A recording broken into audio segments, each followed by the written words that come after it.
Hi, and welcome to Higher English, your go to channel for mastering business English.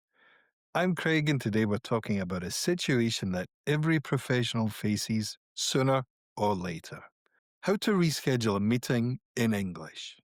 Now, it sounds simple, but here's the thing: if you get it wrong, you risk sounding unreliable, unprofessional, or even careless. If you get it right, you come across as respectful, considerate, and trustworthy. So, in this lesson, I'll show you how to reschedule politely, professionally, and with confidence, whether it's days in advance or at the very last minute. Let's start with the easier situation: rescheduling a few days in advance.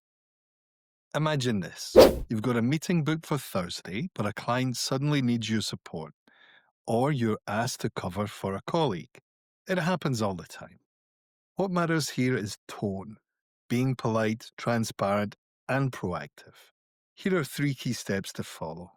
First, explain the reason why you need to reschedule. Next, apologize for the inconvenience. Finally, suggest an alternative date or time. Let's look at a professional example. Dear Jens, I'm very sorry, but I need to reschedule our status update meeting set for Thursday. I need to stand in for my colleague who is unexpectedly unable to lead a client workshop.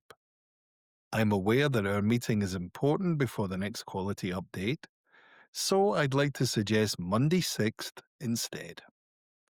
I believe everyone can attend, but if not, let me know and I'll find another solution.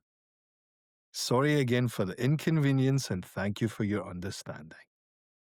Notice how this email is polite but clear. You're showing transparency, you're taking responsibility, and you're offering solutions instead of just creating problems. Now, let's move on to the more difficult situation: rescheduling at the very last minute. This is tricky. If it's the day before or even the same day, email might not be enough. In business, last minute changes can cost people time, money, and credibility. So, what should you do? Rule number one: pick up the phone. A quick personal call shows you care and saves endless back and forth emails. Rule number two: be honest but humble. When you cancel late, you're the one causing the inconvenience, so own it. And rule number three: follow up afterwards with a short thank you email to show appreciation. Dear Jens, I just wanted to write and say thank you once again for your flexibility. I really appreciate it. Talking through our options for the NCC presentation is very important to me, and I'd like to reschedule quickly. I can move things around to meet you on Monday between 10 and 2:15, or Thursday between 9 and 1. If neither of these work, please suggest a time that suits you. Once again, I'm very sorry for the inconvenience, and thanks for your understanding. This structure works because you apologize, you show appreciation, and you make it easy for the other person to say yes.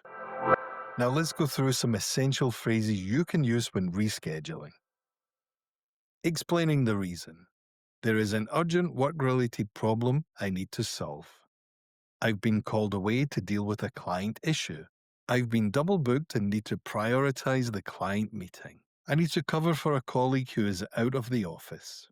Apologizing politely: I'm afraid I'll need to move the date of our meeting. I'm really sorry. Things have changed on my side. Can we find a new date? I apologize for changing things last minute. Showing appreciation: I appreciate your flexibility. Thank you in advance for your understanding. I really appreciate your support. Suggesting alternatives: does Monday morning or Tuesday afternoon work for you? I can offer Thursday at 10 or Friday at 2. If neither fit, please suggest another time.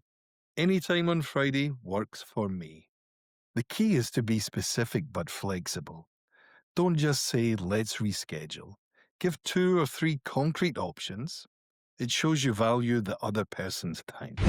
So, to recap: if you reschedule early, be clear, polite, and always suggest alternatives.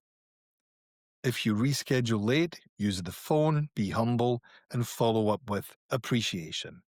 And in every case, show respect for the other person's time.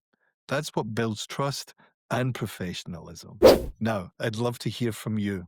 How do you usually reschedule meetings in English? Do you prefer email, phone, or messaging apps? Let me know in the comments below. And if you found today's lesson useful, don't forget to like this video, subscribe to Higher English, and hit the notification bell so you don't miss future business English lessons. Thanks for watching, and I'll see you in the next one. Bye for now.